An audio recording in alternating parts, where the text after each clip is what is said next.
Going. Here we go. Okay, well, good afternoon, everybody. This is Patrick Milliken from the Poison Pen Bookstore in Scottsdale, Arizona. And thanks for joining us for another of our virtual events. Today, we have back on our program here, Ann Williams, the general editor for the National Geographic, who has this just gorgeous, as Barbara's holding it up too, book, Treasures of Egypt, A Legacy and Photographs from the Pyramids to Cleopatra. And the folks from National Geographic sent me a bunch of images. So I'll be happy to put those up on the screen in a moment. But welcome, Ann. Thank you for having me. I'm delighted to be back with you. So last year we did a wonderful event with Ann and Douglas Preston called Lost Cities and Ancient Tombs. And hilariously, Doug, who thought maybe 25 people would want his signature, had agreed to sign the introduction. It was like 500 books later that we finally had to say, because books like this are extremely difficult to ship around. He had no idea what he was letting himself in for. Neither did we. But anyway, it was a real pleasure. So this time around, we don't have autographed copies. We have this fabulous book, which is one of my great recommendations for Christmas, because this is still is November today, the 100th anniversary of the discovery and opening of King Tutankhamun's tomb by Howard Carter and Lord Carnarvon. And it's back in the news, not only because of the discovery, but there are now some interesting theories that who the tomb was meant for, and maybe there's more beyond it. There's an Oxford archaeologist, you probably know who he is, and I can't think of his name, who's got a theory that this is the anteroom for a bigger tomb. And if they could just like see through the wall or punch a hole in the wall or something, which nobody really wants to do, they could discover whether that's true. And partly that is the very difficult family history of King Tutankhamun and that the whole family of Akhenaten and Nefertiti and the whole bit. So lots to talk about. I want to show you, because I really like this. This is a picture that is taken in the old Egyptian Museum, which is a Victorian building. Do you remember when it was built, Anne? I believe it opened in 1902. So not quite Victorian, it's really Edwardian. Yeah. Well, anyway, it's old. And it's not ideal as a museum in terms of taking care of its treasures. It was built before climate controls, air conditioning. The lighting when I was there was absolutely terrible. And security, not necessarily great. So this is one of the reasons that Egypt is building its, what's it called? The Great Grand Egyptian Museum, or as we popularly call it, the GEM. It's about a little over a mile's walk to the northwest of the pyramids at Giza. And I believe there's going to be a walkway constructed so that if people want to take that stroll, they can take it. The GEM is really quite a wonderful facility. It has been 10 years in the design and construction. It cost $1 billion with a B dollars to build. But when it finally opens, and we're waiting for that to happen any minute, it is just going to be wonderful. I got a sneak preview in 2019 on a tour when I was in Egypt. We saw the museum. It was almost done. And it was just glorious. But it's not only a museum, it is a whole sort of complex for the display and study of antiquities. It includes, I think, 10 state-of-the-art conservation labs. It includes facilities for scholars. It includes facilities for conventions to be held there, and this big, amazing museum.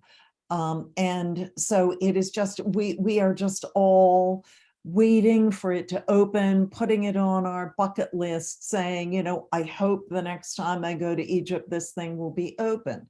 But what is happening is that there have been decisions made about moving some key artifacts out of the Egyptian Museum in Cairo Right. and moving them to the gem.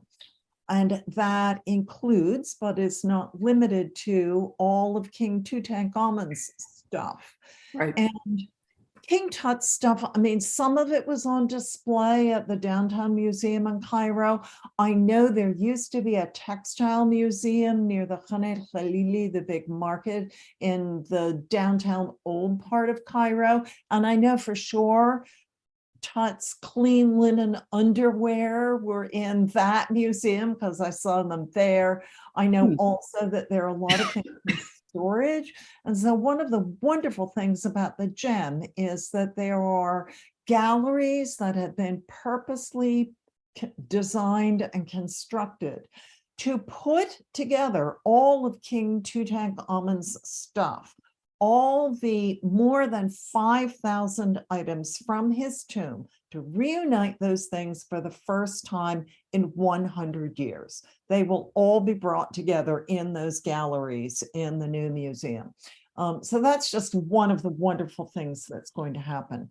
The other thing that I think, since you brought up the Egyptian Museum in Cairo, I've seen photographs of it now, and they really are making a concerted effort to make the lighting better, make the signage better, make the displays more intriguing and more informative. So this is all part of Egypt's effort right now to build new museums, to make the country more attractive for tourists so that people can visit the Egyptian Museum in downtown Cairo, which is just a step away from some of the big hotels, and go to the gem and go to the National Museum of the Egyptian Civilization, which just opened, and where all the mummies have been moved. So it really is a wonderful time for Egypt because it's showcasing all of these new things.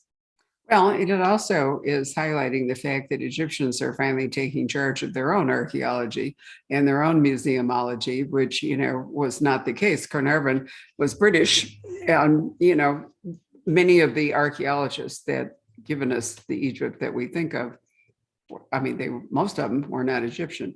So I really like the idea that they are doing that. I spent a whole day in the Cairo Museum. We were staying at the Sofitel, which is at Tahrir Square. And we were there, interestingly enough, in January of right before the desert, the Arab Spring. Remember what they call it, Desert Spring. And wow.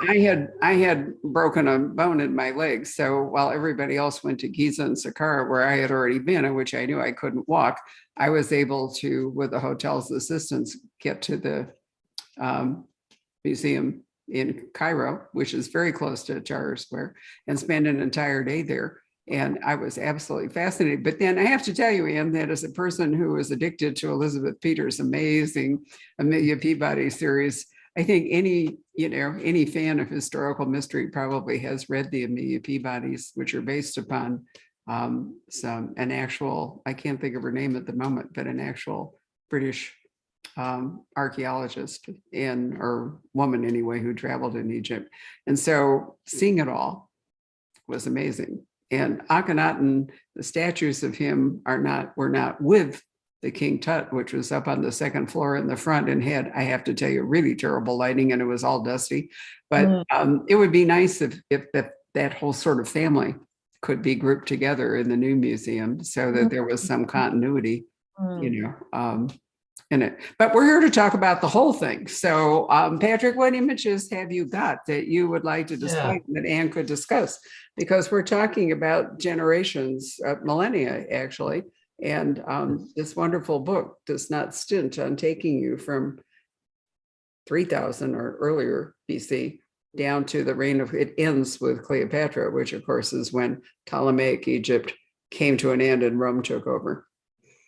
I'm a very linear thinker, so I have begun that book at the beginning. I began it with some of the early settlements where kings came from, Abydos and Nechan, which later became called Hierakonpolis down in the south. And then I go right through to Cleopatra. Just, chronologically. I've also structured it sort of like an atlas. My idea was that a lot of people don't go to Egypt or think about Egypt saying, I want to know everything there is to know about the Old Kingdom. They say, on Tuesday, we're going to Giza. What's that all about? And Right. so, that is how I structured the book so that people can open it up and find out about this. Now, this photograph, I believe, is Abu Simbel. It is. As you see, it is before the archaeologists got there, so you can really see how the sand has shifted in. And I don't know whether people can see the full frame, but at the bottom of the photograph, there's a tiny human. I'm not seeing him, but there is a very tiny human. So that, yes, there he is. There he is. You see the scale of those just enormous seated statues of Ramses II. Ramses II was one of the great pharaohs of Egypt, and he was exceptional in so many ways. He was young when he took over the throne, and he lived into his 90s. So he really sat on the throne for 60 years or so, which meant, and he had more wives than we can count. And we think he had more than 100 children. So you can just imagine what a household that was. And the problem with that was that, because he sat on the throne so long, some of his sons had begun to die by the time, he left this earth. So that created, lots of problems after he reigned. But anyway, this temple at Abu Simbel is one of the great, one of his great statements about who he was and how vast his territories were, because Abu Simbel was down into what we now call Nubia. Right. Now, this is a wonderful photograph. This is from Tutankhamun's tomb, and we are looking from what we now call the antechamber into the burial chamber.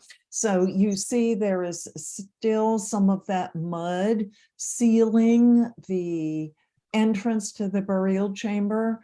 And you can see some of the stamps that were put on that mud ceiling to let everybody know that officials had sealed that opening. And inside the burial chamber, what you see here is one of the walls of the outermost funerary shrine. So these funerary shrines were nested. I believe there were 4 of them.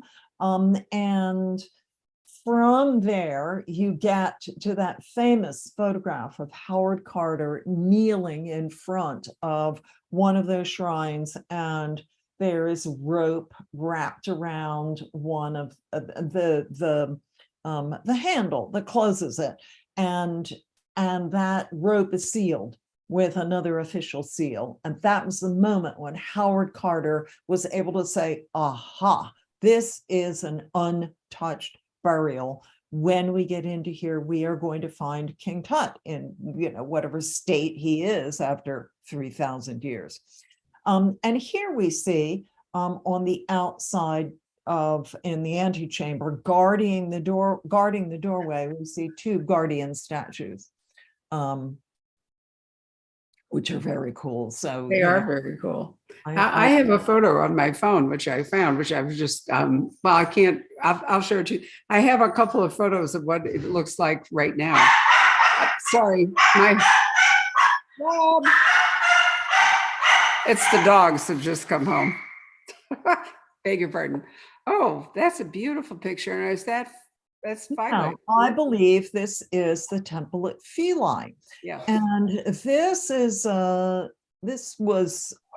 Greco-Roman temple. So sort of later on in the time period, it was, Greco, meaning Cleopatra's family descended from one of the generals that accompanied Alexander the Great in his conquest of Egypt. So they were Greek speaking. And then after the Greeks, after Cleopatra made, such a mess with Julius Caesar and Mark Antony, the Romans came in. And so this temple dates from that time period. But this temple has a similar modern story to Abu Simbel, because the Nile River back in antiquity flooded every year. It would rain in Ethiopia like crazy. The monsoons would come, and then that water would flood Egypt. Now, that was a good thing because it carried rich volcanic soil from Ethiopia and spread it over the fields of the Nile, the fields of Egypt. And then when it stopped raining in Ethiopia, the Nile would recede, drop that silt, and that would be natural fertilization for the farmers. But when the rains were too ferocious, the communities on the edge of the floodplain really got hit. People and animals got killed, buildings got destroyed. So there was a thought. Actually, quite a number of times there were older dams that were built on the Nile to try to control it. And then in about 1960, the Egyptian government started to build what is now known as the Aswan High Dam. And that was great because it controlled the Nile so that there was not this wild flooding. It also generates a lot of electrical power, which is, wonderful for the people living in Egypt. But there were a lot of ancient sites like Philae, like Abu Simbel, that were going to be covered by the lake that was created when the dam was built. That lake is Lake Nasser. And so there was an international rescue program put together, spearheaded by Egypt on the one hand and UNESCO, I believe, on the other. And they literally cut apart Abu Simbel and moved it to higher ground. And they literally pulled apart these temples, which were once on the island of Philae, and they moved them to a nearby island that was higher, that was not going to be flooded. So I believe in this picture, you see the temples in their new place. These temples have been deconstructed and moved to this higher island.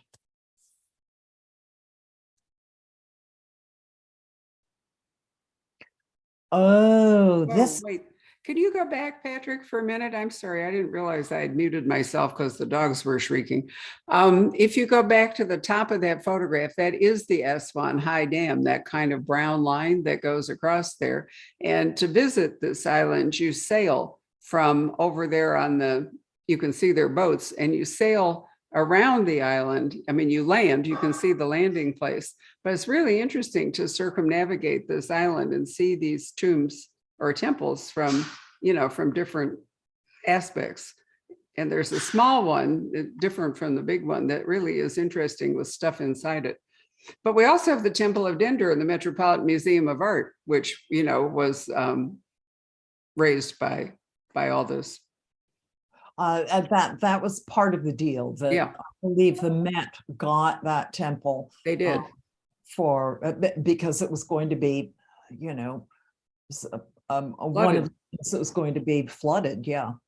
So this is one of the most wonderful chapters and one of the most intriguing chapters of modern archaeology. This is the solid silver coffin of a late period king named Susenes. And his tomb was in the northern part of Egypt in what we call the Delta. And a French archaeologist was digging there. It's a site that we know of as Tanis, and he was digging there in the late 1930s and early 1940, and he found a number of royal burials, including the burial of this king, and there was a lot of gold, a lot of silver, but the rest of the world was right on the brink of World War II. And all of the headlines were consumed with the impending war and what it was going to mean and what it was going to entail.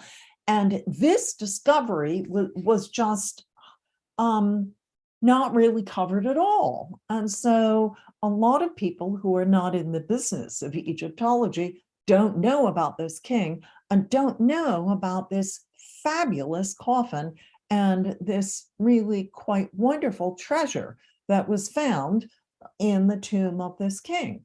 Now, back when the things of King Tutankhamun were still in the Egyptian Museum in Cairo, this sarcophagus, I believe, was in the next room beside all of King Tut's bling. So people would go in and see the golden mask of King Tut and all of his necklaces and all of his bracelets and all of his other fabulous jewelry, and their eyes would just be so bugged out that they didn't even stop in and see Susenes. But it really is worth seeing. There was a time in ancient Egyptian history that that silver was considered to be even more precious than gold. And to the ancient Egyptians, the skin of the gods was gold and their bones were silver. So that is part of the symbolism that you're seeing here. These were eternal metals and really belonged to the gods. And so that's why they were used in royal burials. It looks like the uraeus, though, the part of the headdress is in gold, isn't it? Oh, yes. And the iconography has continued on for, 2,500 years at this point.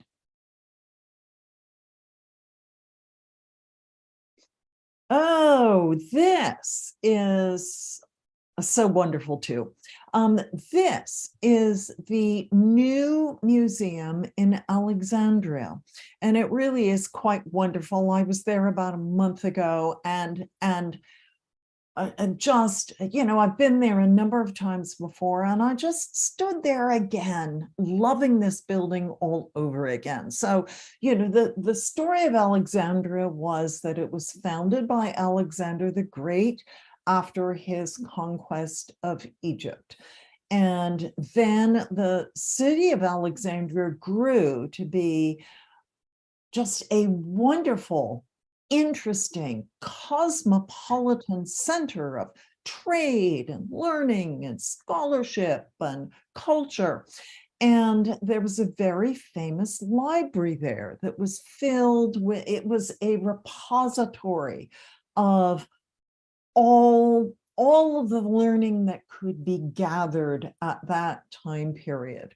And sadly, it burnt in antiquity. And you can just imagine all of the wisdom that that building contained. But of course, all of that stuff, unlike previous eras when texts would have been very often written on pieces of clay, tablets of clay, so that they have been preserved for us. Books and scrolls and texts that are written on papyrus, one goes up in flames and everything goes up in flames. And that's what happened to that building. So there was a decision made some years ago now, because I remember seeing this museum, maybe 20 years ago, this library about 20 years ago. So there was a decision made, maybe 30 years ago, that they really needed to resurrect a library, a state-of-the-art library where scholars could come from around the world and build it right here in Alexandria in memory of that ancient library that burnt. And so this facility is just so gorgeous. And if I were a scholar, I would be very happy indeed to be studying there. It is. The location is fabulous. It's on the Mediterranean, and it's really beautiful. The other cool thing is that any person can actually sign into their website and create their own bookshelf at the Library of Alexandria. So they have remarkable treasures. And so I've done that, and my friend Dana Stabenow, the author that I traveled to Egypt with the last time, we each have our own bookshelf at the Library of Alexandria. The other thing that this library has done, we're moving on to something else. Never mind. Well, go ahead, finish. It's all right. Yeah, the other thing that this library has done is when Napoleon Bonaparte invaded Egypt in the late 1700s, he brought a lot of scientists along with him. So along with the soldiers came people who knew about the natural world, people who knew about architecture, people who knew about antiquities. And Napoleon said to them, go out and find stuff. And so they did. And, back in the olden days, they didn't have photographs. And so they drew everything. And these drawings and descriptions of everything that they saw, everything from birds to temples and tombs, all of these things were put in about 24 oversized leather-bound volumes that wealthy scholars subscribed to, because they didn't publish all of these volumes all at once. They would do one year, and then the next year they do another. And so it was stretched out over, maybe some years. And but to have that collection, oh my goodness, if I were a wealthy woman, that is one of the things that I would buy. I would love to have one of the old complete sets. It's called the Description d'Égypte. And but this library, the Alexandria Library, has digitized all of those volumes. And so you can go in and you can pull up those pages, and they are just glorious. If you're interested in that sort of thing, that is one of the wonderful things that you can do. It is wonderful. And I should have mentioned that when I say you can have your own bookshelf, it's all digital. It isn't like they put actual books in the library on your shelf. It means that you can put digital images and so forth. That's also Napoleon's campaign that was responsible for finding the Rosetta Stone, which was the key to understanding the hieroglyphs. It was translated eventually or figured out by Jean, what is his name, Champollion, a little bit later. But Napoleon did do a lot to bring some of historic Egypt's treasures forward. Well, we are actually, this is a double celebration year, because it is not only the 100th anniversary of the discovery of King Tut's tomb, it is the 200th anniversary of the announcement in September 1822, made by Jean-François Champollion, that he had cracked the hieroglyphic code. Right. Ever since explorers and archaeologists had been going to Egypt, they had been seeing hieroglyphs on the walls of tombs and temples and monuments, but they couldn't read it. The ability to read had been lost. And it really is a very complicated language. I've studied it a bit. I still read hieroglyphs like I'm in pre-K. I can read my name, I can count to 10, but I can tell you it is very difficult. And there had been some progress made before 1822. There was a very smart English polymath named Thomas Young who was working on that puzzle. There was a Swedish man by the name of Eckerblad who was also working on it. There was a Frenchman named de Saussure. He was working on it. And Jean-François Champollion was de Saussure's student. But Jean-François Champollion was really quite exceptional because by the time he was in his early 20s, I mean, he knew something like a dozen languages, you know, everything from Greek and Latin. Well, of course, you could predict that.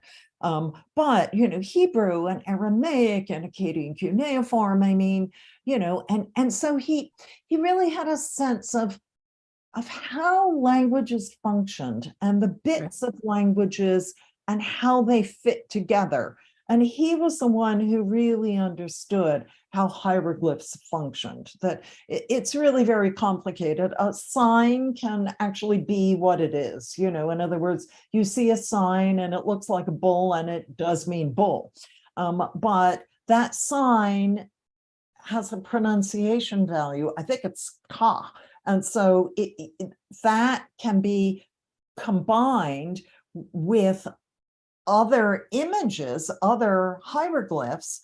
And so that image doesn't mean bull. It just means for you to pronounce it as that sign is pronounced, but it's part of a larger, word. And then it can also be a collective noun because that sign of a bull can mean a herd of bulls, not just one bull. So, you know, very complicated. Very complicated. The royal names were put in what are called cartouche, so they had sort of a framework around them, and it was like a signet ring, more or less, you know, that functioned that way. And Champollion was able to do this translation because part of the Rosetta Stone, there are 3 different languages, the hieroglyphs, was in Greek and Old Greek, and I think the middle was Demotic, and so he could take the Greek and then go to the Egyptian Demotic, and then he could go to the hieroglyphs. I think if it had just been hieroglyphs, it's not clear to me that he could have really worked it all out. Oh no, that was the key. So what you have with the Rosetta Stone is part of a decree. Yeah. And it was put in these 3 kinds of scripts to make sure that everybody could read it. So at the bottom, and it's triangular shape. So at the bottom, you have the biggest bit, which is classical Greek. And then the middle is Demotic. Friends of mine who have studied it call it demonic because it really is very difficult. That's sort of a scripty way of writing hieroglyphs. And then at the top, the smallest bit, the top of the triangle are, I think, 14 precious lines in hieroglyphs. But because scholars at the time that the Rosetta Stone was discovered, scholars normally would learn Latin and ancient Greek, they could translate that ancient Greek pretty quickly. And then that gave them a springboard to start working on the hieroglyphic signs at the top part of the stone. And you are absolutely right. The royal names are in cartouche, and those were part of the key because names are made up of hieroglyphs. And so, you know, if you can compare this guy's name with something in ancient Greek, well, then that helps you figure out what those signs are. It was a remarkable achievement. I have visited the Rosetta Stone in the British Museum in London, and I was going to ask you, Anne, you know, because there's all this controversy about things in colonial countries being, returned to the place of origin. Is the Rosetta Stone still in London? Is it still with the British? The Rosetta Stone is still indeed in London. Okay. And it is, as I've said in other venues, I mean, you can walk right by it. It doesn't look like anything. I mean, unless you're actually looking for it, it's very easy to walk by Or you it. know what it is, It that looks like makes a all the difference. All right, so now here we are, and they're wonderful statues, but they're missing things. Which temple is this? Now, I can't quite remember what this was. I think we are also, again, looking at statues of Ramses? Ramses. Yeah. And this is just, again, Hmm. he was he was such an egotist. I tease sometimes and say that when you're traveling in Egypt as a tourist, it sometimes seems like every day is Ramses' second day. I mean, he just filled Egypt with colossal statues of himself. Yeah, but he built to last too, to be fair, Yeah, and he was on the throne for a very long time, so we had a long time to build stuff. Just very typical of what he would do. He would just, have endless statues, endless, extremely large statues of himself. Okay, this is actually Ramses' mortuary temple, known as the Ramesseum. I found it in the book. And the king is depicted in the form of a god, in the form of the god Osiris, and he's standing at each pillar of the portico. And Osiris is a central character in the Egyptian pantheon of gods. And so the pharaohs would try to, resemble him or look after him and so forth. And I'm trying to remember, is the Ramesseum, is it near Karnak? Where in the world is it? Well, so the Ramesseum is on the west bank of the Nile. Right. So in ancient Egypt, it's not all the time, but usually you will have living people on the east bank and dead people on the west bank. Right. Because of course the sun dies in the west every day, right? And so that was part of the symbolism that the ancient Egyptians were thinking about when they put a lot of their cemeteries in the west. And in fact, sometimes when Egyptologists these days die and we get an alert through email about this person's passing, the email will say Dr. X has gone west. So anyway, this is on the west bank, and it's on the way. When you're going to the Valley of the Kings, you will probably pass this on your tour bus. And your tour bus may even stop here. It's one of the places where tourists get off and walk around and have a look. Yep.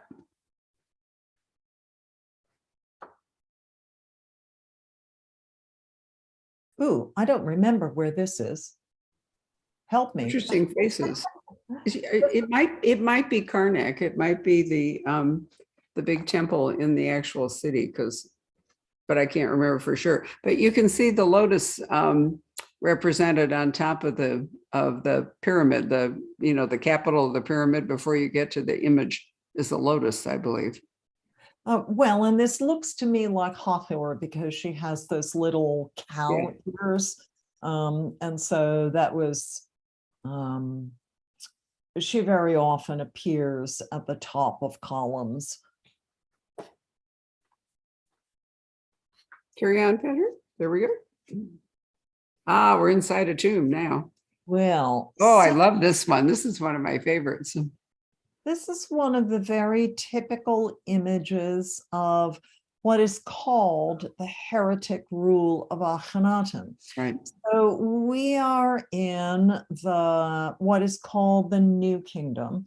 And when that starts, around about 1500 BC, there's a series of what I call great warrior kings, and they sort of, they not only sort of restore Egypt internally, because Egypt had sort of fallen apart for a period, But they start conquering territory to the north and south of Egypt. And so during the rule of these warrior kings and the rule of Ramses II, who comes a little later, Egypt had its greatest expanse of territory. Egyptian territory went right up along the eastern coast of the Mediterranean, almost actually over the border of what is now Turkey, and then it went down south into what is now Sudan.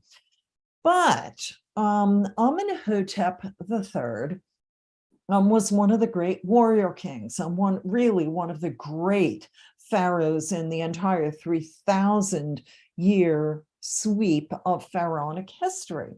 But unfortunately, his firstborn son died. And so the second-born son, whose name was also Amenhotep, was the son who was the heir apparent. Now, during the time of Amenhotep III, Amenhotep III got to be very interested in a god that was represented, as you see here, as the disk of the sun, reaching down with its rays to dispense blessings upon the people beneath it. So already under Amenhotep III, there was an interest in this god.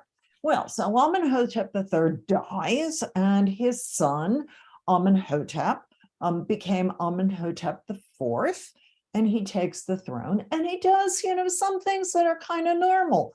He gets married, which a pharaoh has to do. Pharaoh has to get married, have children. So he marries a woman who is now very famous, a woman named Nefertiti. He also does some building in the temple complex at Karnak. And the statues, they look a little weird, but they're not out of line. All of a sudden, for some reason, around year 5 of Amenhotep IV's reign, he goes a little bonkers. He decides that he is going to leave what we now know as Luxor. Back in those days, it was a city named Waset, and it had been his family's capital for, decades and generations. He decides he's going to leave that, and he's going to go out into the desert, and he is going to build a capital from scratch. And he changes his name to Akhenaten, so he who is effective for the god Aten. And he names his new capital Akhetaten, or Horizon of the Aten. And he decides that the official god of ancient Egypt is going to be, this crazy sun god. He officially suppresses some gods, most especially Amun, who was one of the main gods back in Karnak. Most especially, people think, because the priests of Amun were very wealthy and very powerful, and the king, did not want competition for what he was doing. But this whole kind of chapter was so weird and actually really, very horrific. First of all, this was breaking with tradition in a way that Egyptians must have found deeply uncomfortable. And also, all of the people who had to leave Luxor, Waset, and move to this, basically construction site in the middle of nowhere, they must have been deeply unhappy as well. They were leaving their homes, they were leaving all their connections, they were leaving this wonderful, sophisticated, cosmopolitan city and, moving to where? The middle of dust. So people must, you just can imagine how unhappy people were.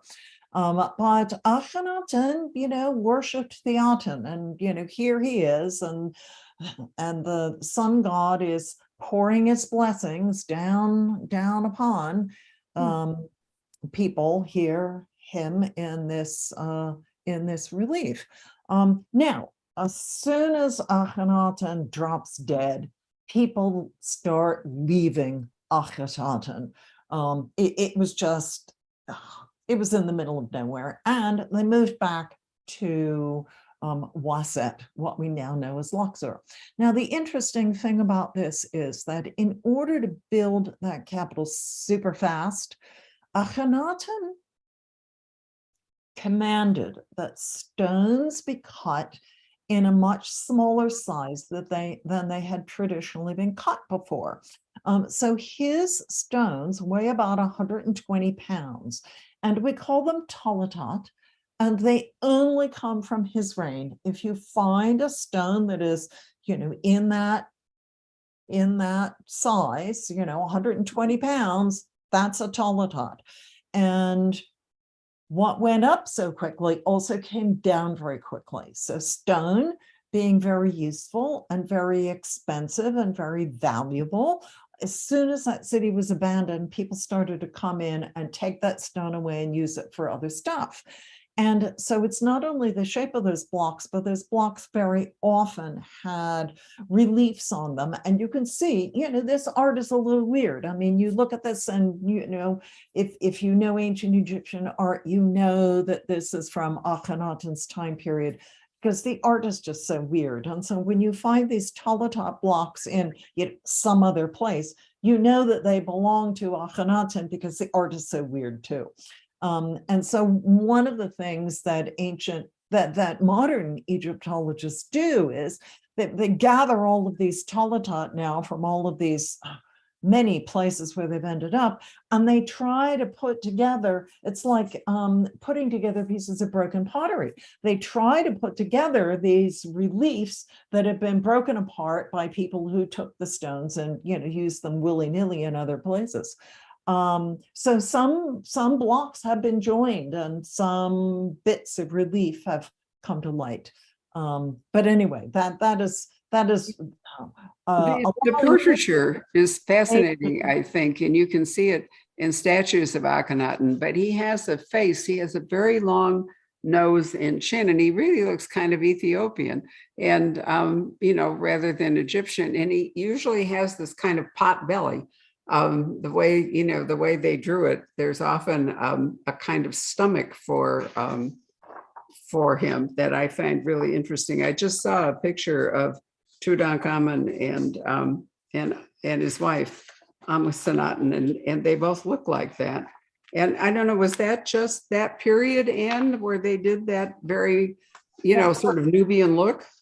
Well, that was that period, and there's been a lot of discussion about what it means and why it was done and what the symbolism is.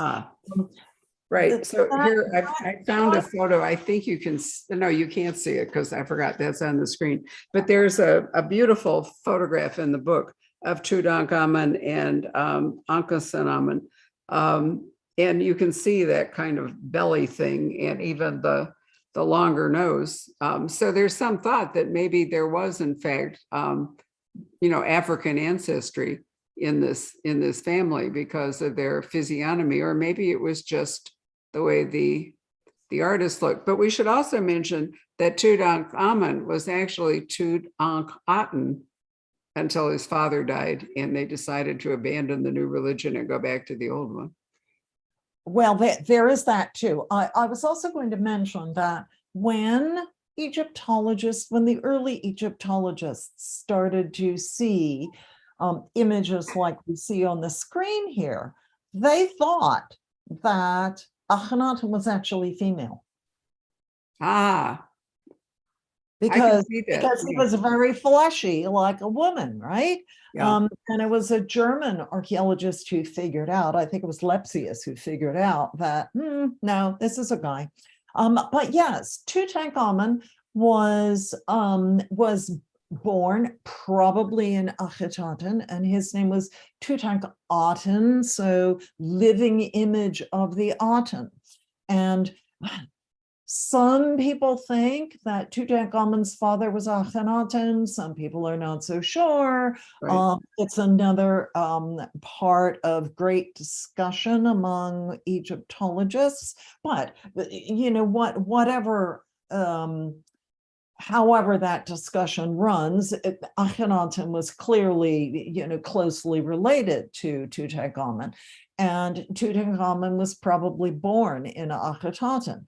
But, so Akhenaten dies. And then who takes the throne? Well, this is a sort of a shadowy period, again, greatly discussed among Egyptologists. And we think maybe Nefertiti herself may have ruled for a while, maybe as a co-regent with Akhenaten, and then after he died, she rules on her own. She may have taken a man's name because it was, again, deeply disturbing for Egyptians to have a woman on the throne.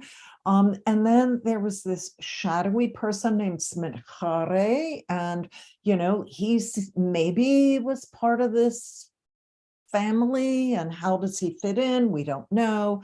We think maybe he ruled. But finally, Tutankhaten comes to the throne. And he's a child of 9. Now you have to figure that, children grew up a lot more quickly than they do now. So he probably had more agency than the typical 9-year-old these days, but still, he was a child. And the thought now was that he had advisors. He had an old family retainer named Ai, who would succeed him on the throne, and the guy who was in charge of the military, whose name was Horemheb, who would succeed Ai. And these two advisors and others sort of worked with Tutankhaten to change his name to Tutankhamun, living image of the Amun. Ankhesenaten Amun was maybe his half sister, and her name was actually Ankhesenaten, and she had to change her name too. And then they started to set Egypt back on its traditional path. So the Temple of Amun in Karnak was restored, and people were renamed, and everybody moved back to Waset, and they just tried to restore what the ancient Egyptians called Ma'at, or the proper order of things.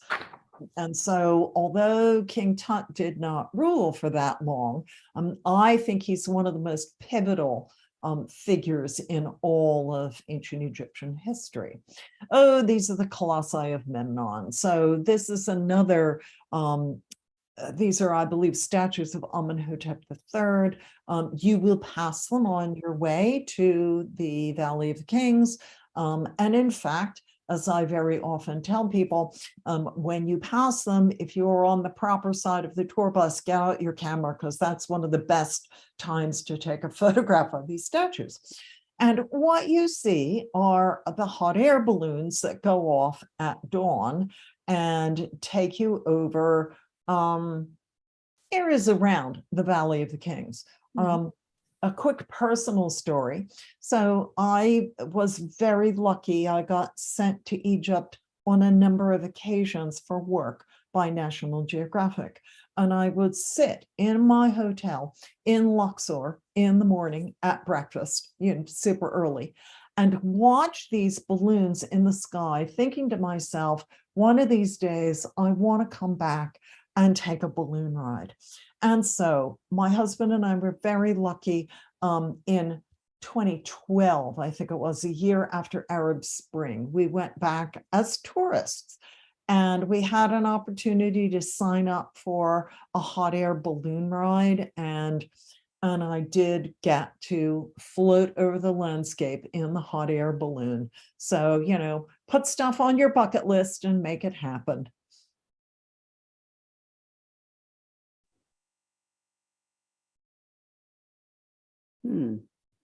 I think this may be one of the temples at Philae.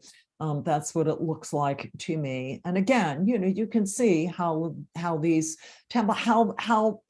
these temples just got filled in with rocks and sand and broken pottery. And this is when the early explorers and the early Egyptologists came along, I mean, this is what they found. So think about the difference between this and what you see today with all of the sand sort of cleared away. But you know, these old photographs are really wonderful. And the designer for this book, Treasures of Egypt, is a man named David Griffin, and he is one of the best designers working today in the book and magazine business. And if this book looks like anything, it is thanks to David, because he just makes things look magical on the page. But it was his idea to pair old photographs like this with photographs that show these monuments and temples and tombs as they appear today, which I think is one of the really fascinating parts of the book.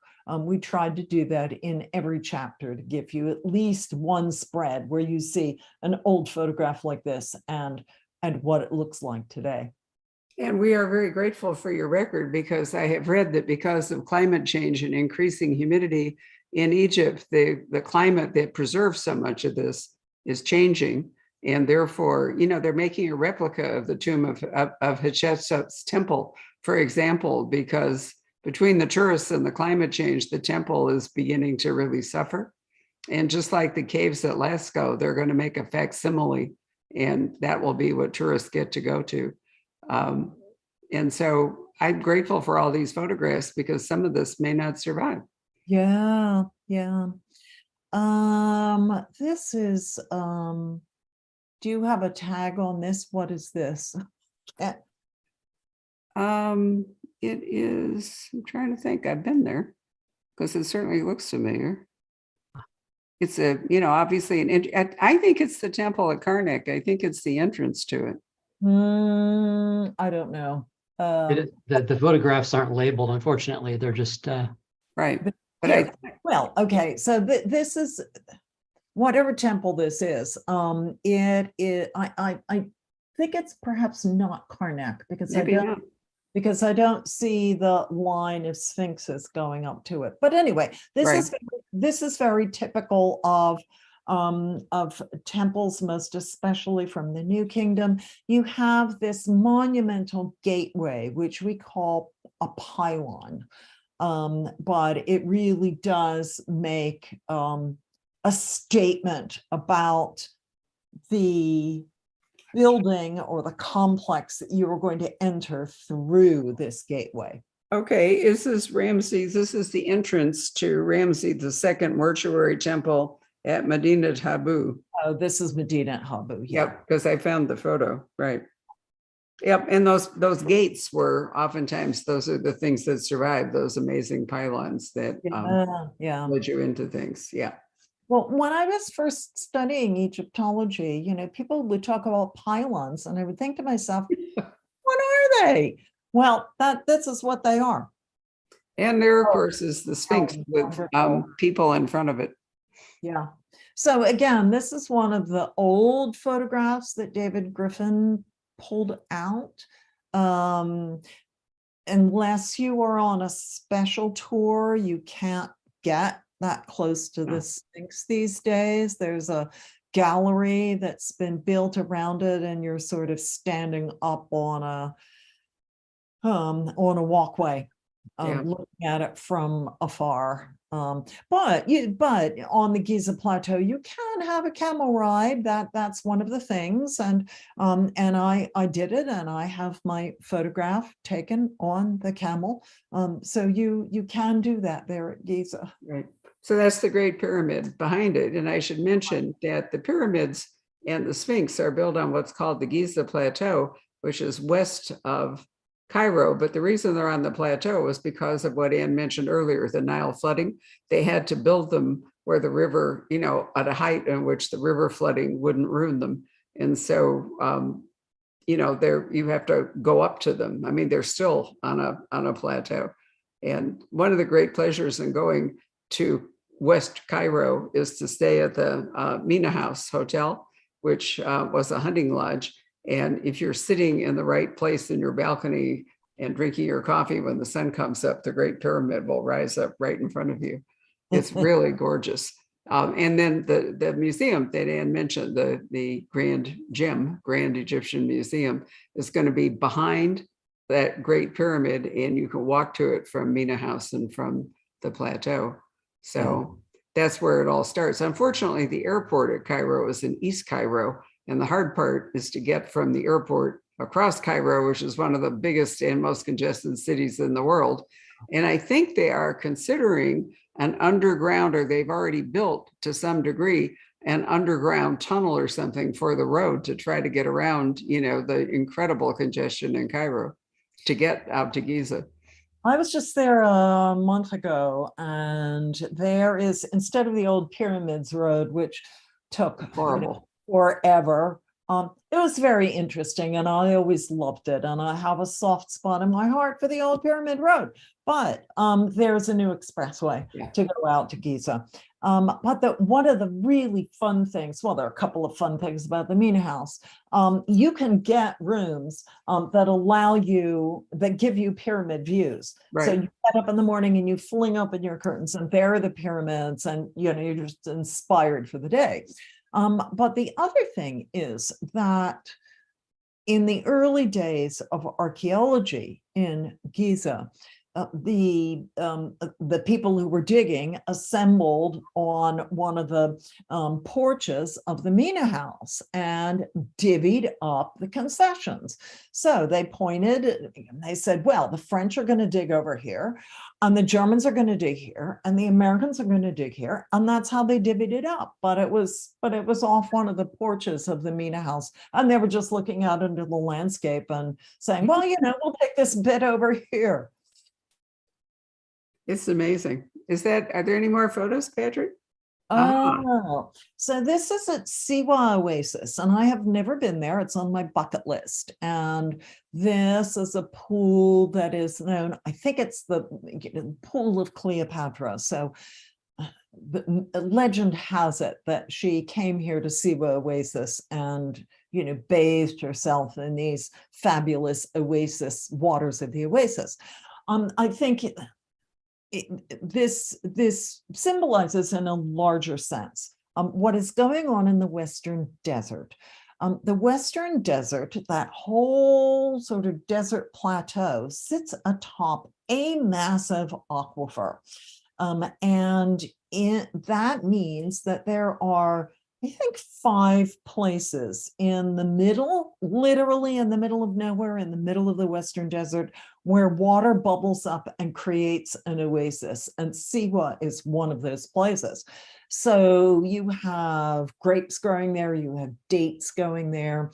In the Roman times, the Romans were especially interested in these places. Egypt was the breadbasket of Rome, all those soldiers running around conquering everybody everywhere. Well, they had to eat something, right? And a lot of that grain came from Egypt, not only grown along the Nile, which had seasonal growing because of the flooding of the Nile, but here in the oases, because the water was there constantly and you could have grow more than one crop every year. So the oases were very important in terms of providing grain to the Roman Empire, and also the Romans were there to control trade and traffic. There were trade routes that went across the Western Desert from the early times. I mean, even before the first kings, people were out in the desert and leaving images pecked into the rocks in the desert, even before the first kings were there. So the Nile Delta was one of the most fertile areas in the world. In Alexandria, at the end of the independent Egypt before Rome took it over, was one of the great trading cities. But they also went south, and the metal, the gold and all that wonderful stuff really came from Nubia, which meant they had to go past the cataracts in the Nile to get to it. So there was a huge amount of constant traffic and so forth, and different groups of people that were part of ancient Egypt. It wasn't just one single family and one single culture. That's the lion guy. And he's posed like a pharaoh, isn't he? With the, yep, with the W Reyes and the whole bit in gold. It's beautiful. Anything else, Patrick? Are we I don't almost? have anything to say about that. This looks to me like Karnak, those very fat Yeah. columns with the capitals are, they're iconic, and you really do feel dwarfed when you stand by those colonnades. But this was a huge complex. There was, so there was the temple to Amun, there was the temple to Mut, where Betsy Bryan at the Johns Hopkins University has been working for many years. Everybody and his brother built things here and co-opted things that other kings had built, and tore down things that previous kings had built, and then, built their own new stuff. So it's just a really wonderful conglomeration of monumental building from multiple reigns of multiple kings.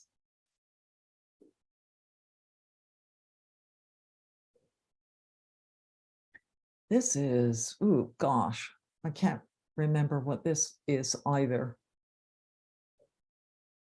Nor do I. Okay, well, you see the guy riding towards it, whatever it was. It was some kind of temple construction, I think. You want me to keep going? I'm not exactly sure how many We photos can we move have on. left. We can move on. I have nothing to say about this. All right. Musical instrument. So Beautiful. this is a harp, and I believe this is from the New Kingdom, but the really interesting part is if you look at the very top of that harp, the head there is the head of a Nubian, if I remember correctly. Yeah, it is. Egypt had a very interesting relationship with Nubia, and I think people are starting to think about that relationship differently. I mean, when I first started studying Egyptology, it was just that Egypt conquered Nubia, and Nubia was a conquered territory. Now I think the thought is, there was an ebb and flow. There were times, certainly, when Egyptian presence was very much down in Nubia, and the Egyptians, certainly in the Middle Kingdom, built a lot of forts down there. Nubia was the source of gold. It was also the gateway to parts of Africa to the south that provided things like leopard skins and baboons and ostrich eggs and elephant tusks and stuff like that. But there were also times when Nubia had the upper hand, most especially one of the later dynasties, the 25th dynasty, Egypt was sort of having a low moment, and the Nubians decided that they were going to come in and take over Egypt and restore Ma'at. They were very traditional, restore things as they should be. And so the so-called Black Pharaohs ruled Egypt for a dynasty. So I guess this harp just sort of symbolizes that ebbing and flowing of the relationship between Nubia and Egypt, and the fact that Egyptologists are starting to look at it in a very different light. You bet. And if you go to Aswan, one of the principal things to see in Aswan is there's an extraordinary Nubian museum, and it's all filled with things from Nubia. It's right around the corner from the Cataract Hotel. And it's amazing. You can spend a whole day there and see how they are, re-examining all that. There's even a Nubian village near Aswan, which were basically a kind of underclass that provided servants and so forth. And if you can ever find it, there's a woman named Lauren Haney, Haney, who wrote a series of mysteries. Unfortunately, I think they were just in paperback and probably don't exist anymore. And they were set at the first cataract and had a lot to do with explaining how Egypt and Nubia, they traded and how they got together, and how you even crossed the river, because it was incredibly dangerous at the cataracts. People drowned all the time trying to go across it. So this is what? Is this a canal on the way to Saqqara? That's what it looks like. I think that's what it is. Yeah. The point to this photograph is that in antiquity, Egypt was an agricultural country, Yeah. and in many ways still is. And this scene is just timeless. If you are out in the countryside, and you are there, I think this is at dawn, and the mist is just sort of lifting off. This is not the Nile. I think this is one of the canals that are used for irrigation. But this is just very typical. People go to their fields on their donkeys and take their cattle to graze. They're very often growing alfalfa to feed their cattle and their donkeys. And so the fields are, just a beautiful emerald green. And they grow other things as well. I remember on one of my first work trips to Egypt, I got very taken with carrots that were piled up in pyramid-shaped piles by the side of the road for sale, because the carrots were purple carrots. So, our driver was so taken with me being taken with these carrots that he pulled over, got out of the car, bought some carrots and brought them back so that I could taste them. And they tasted like normal carrots, they were just purple. But anyway, that's just one of the things that people are growing here.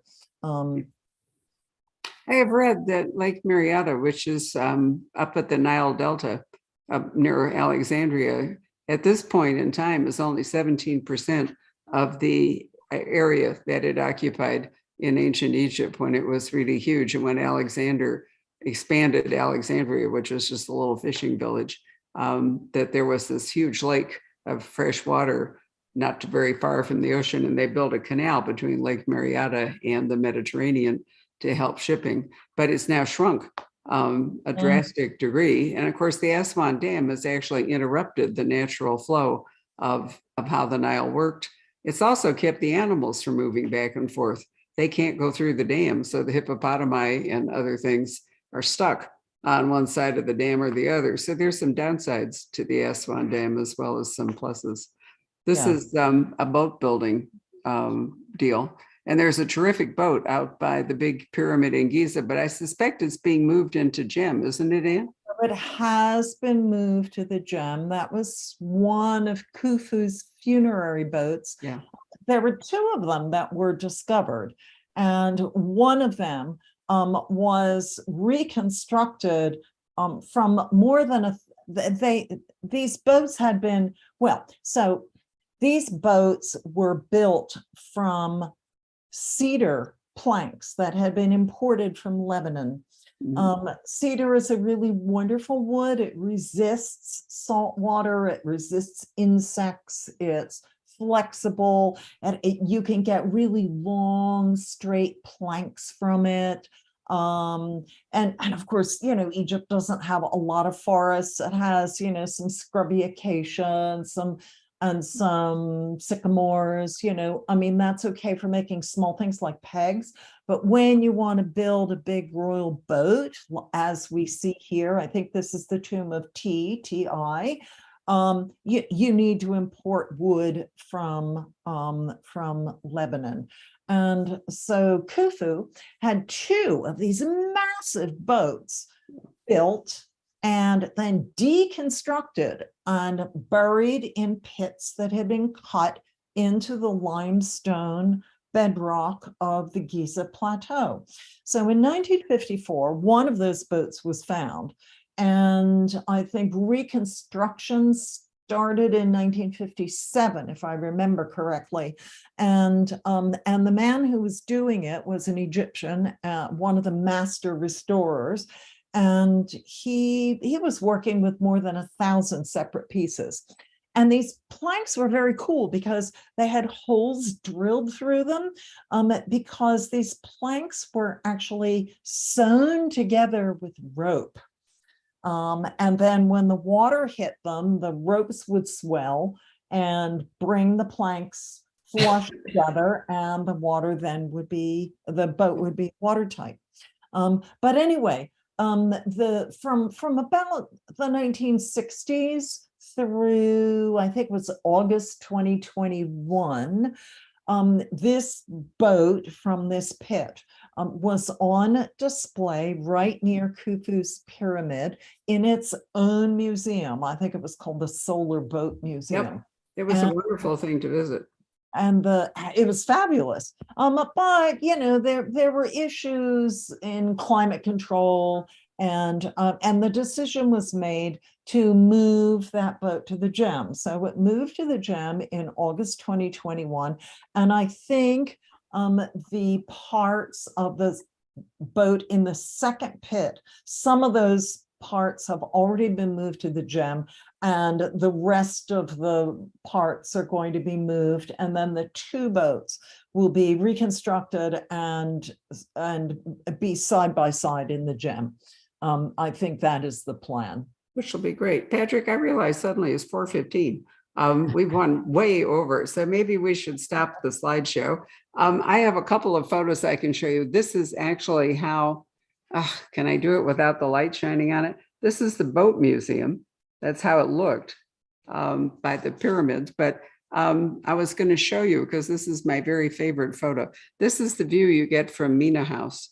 You can look right through the gate and see the Great Pyramid behind it. And if you are there in the morning, you can see it.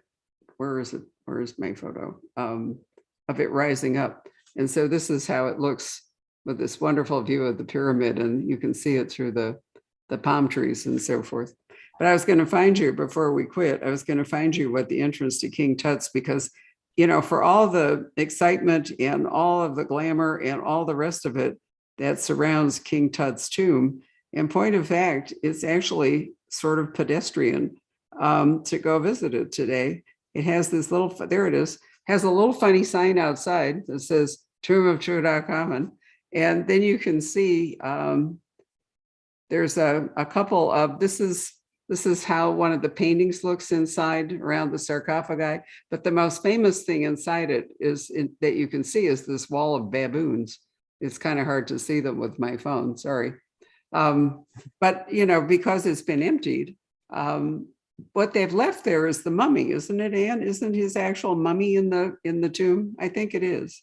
The mummy is there. There's been a lot of discussion about leaving the mummy there, but there are a lot of people who argue very strenuously that King Tut needs to be in the place where he was buried. That's right. Because when his Ka comes back, his Ka will be looking in the tomb for the mummy, and if the Ka cannot find the mummy, you know, that's not a good thing. So, true. And that's the photograph of Carnarvon and Howard Carter when they're standing there, kind of opening up the tomb, which they found. Anyway, it's a really interesting story. It's KV, Kings Valley 62 is the nomenclature. But if you go there, I recommend very much that they rotate it. They only allow you to go, I think it's 5 tombs a day. They're trying to control it. So you can't just spend a whole day going in and out of tombs. You have to pick whatever it is. And then you can also go to the Valley of the Queens, and there's a couple of fabulous tombs over there. You have a photo of Nefertari in the book, not Nefertiti, but Nefertari, who was the beloved wife of Ramses II. It was his favorite wife, and he built her this extraordinary tomb. So, you know, there's endless stuff to see. But as I said, a lot of it is going to turn into facsimiles, or it's going to go undercover or something because of climate change and the damage to it. That the dry, arid climate that allowed all this stuff to survive is changing. And, you know, with Ethiopia building its own dam, and the Nile, you know, the flow of the Nile is going to be changing as well. There's just a lot happening. So I think your book is an incredible treasure. And as I said, it's my favorite recommendation for a Christmas gift. Anybody will like it. Perfect. And there's associated books that have also come out called The Royal Couple, about Tutankhamun and Ankhesenamun, or maybe it's about Akhenaten and Nefertiti. I can't remember. But anyway, there's a number of publications, and I put them all together in our November book news. So if you go to poisonpen.com and click on book news and then look for the PDF for the November issue, there's a whole section of books, starting with this one, but other supporting books about this wonderful 100th anniversary. So Anne, thank you very much for spending time with us. Last year we talked about lost tombs and ancient cities. Do we have a project for next year? Well, I have a project, but it's not going to be in a hardback book. It's for another National Geographic project. It is an atlas in magazine form. So it's one of those special issues that you find as you go to check out of your supermarket. Sorry, I'm laughing at my dogs who've had enough. I beg your pardon. They were good for so long. I know it. They just can't stand it. I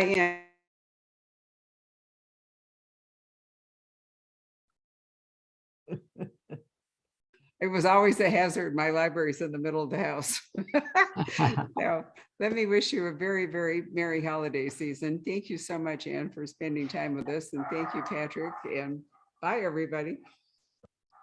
Thank you for having me. It's been Oh, fun. it's a real pleasure. I really enjoyed it.